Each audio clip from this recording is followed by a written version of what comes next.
দাদা বন্ধু যেতে জিতাই কথাখানকে মই আন্তৰিক শ্ৰদ্ধা মই জ্ঞাপন কৰিছোঁ তথা মই সংগ্ৰামী অভিনন্দন জ্ঞাপন কৰিছোঁ। ৰাইজ আমাৰ ঐতিহাসিক কোচ ৰাজবংশী জাতি জনজাতিকৰণৰ কাৰণে আৰু ঐতিহাসিক কামতাপুৰ ৰাজ্য পুনৰ্গঠনৰ কাৰণে আমি 60 বছৰ ধৰি আন্দোলন কৰি আহিছোঁ। কিন্তু প্ৰতিখন চৰকাৰে আমাৰ লগত প্ৰবঞ্চনা আৰু প্ৰতাৰণা কৰি আছে। 2014 চনত বঙাইগাঁৱত যেতিয়া ভাৰতৰ প্ৰধানমন্ত্ৰী নৰেন্দ্ৰ মোদী ডাঙৰীয়া নিৰ্বাচনী প্ৰচাৰত আহিছিলে তেতিয়া আমাক প্ৰতিশ্ৰুতি দিছিলে যদি কেন্দ্ৰ আৰু ৰাজ্যত বিজেপি চৰকাৰ গঠন হয় তেনেহ'লে আমাক কোচ ৰাজবংশীক 8 মাহৰ ভিতৰতে জনজাতিকৰণৰ মৰ্যাদা প্ৰদান কৰিব। কিন্তু আমি দেখিবলৈ পাইছোঁ আজি 10টা বছৰ উকলি গ'ল কোচ ৰাজবংশী জনগোষ্ঠী কিন্তু জনজাতিকৰণৰ মৰ্যাদা প্ৰদান কৰা হোৱা নাই।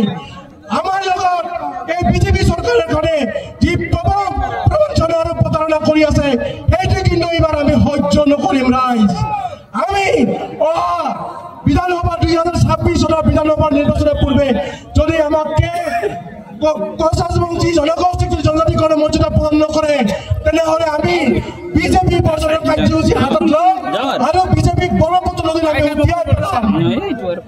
শ্ৰদ্ধা ৰাইজ আপোনালোকে সকলোৱে ভালকে জানে যে পৃথক কামতাপুৰ ৰাজ্য গঠনৰ দাবীত 1995ত কামতাপুৰ লিবাৰেশ্যন অৰ্গেনাইজেশ্যন নামেৰে কেএলঅ জীৱন সিঙৰ নেতৃত্বত এটা সশস্ত্ৰ সংগঠনৰ গঠন কৰা হৈছিল। 23 বছৰ এলানি আন্দোলন কৰাৰ পিছত 2023 চনত কেন্দ্ৰৰ গৃহ বিভাগৰ আলোচনা মৰ্মে তেখেতক ম্যানমাৰৰ পৰা অসমত মাতি অনা হৈছে। অসমত মাতি পেলাই তেখেতক আবদ্ধ কৰি ৰাখিছে। কিন্তু কেন্দ্ৰৰ লগত যি আলোচনা হৈছিল শান্তি চুক্তি স্বাক্ষৰ এই শান্তি চুক্তি স্বাক্ষৰ কিন্তু কেন্দ্ৰ তথা ৰাজ্য চৰকাৰে কিন্তু আজিলৈকে কেএলঅ জীৱন সিঙৰ ডাঙৰীয়াৰ লগত কিন্তু শান্তি চুক্তি স্বাক্ষৰ কৰা নাই।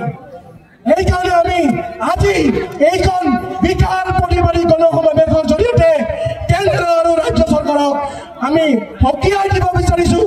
আমি আহ্বান জনাইছোঁ অনতিপলমে আমাৰ কেএলঅ চিফ জীৱন সিঙৰ ডাঙৰীয়াৰ লগত অনতিপলমে শান্তি চুক্তি স্বাক্ষৰ কৰিব লাগে আৰু কেএলঅ যিখন পিছ একত গঠন কৰি আমাৰ কোচ ৰাজবংশীৰ জাতি মাটি ভাষা সংস্কৃতি সংৰক্ষণৰ ব্যৱস্থা কৰিব লাগে।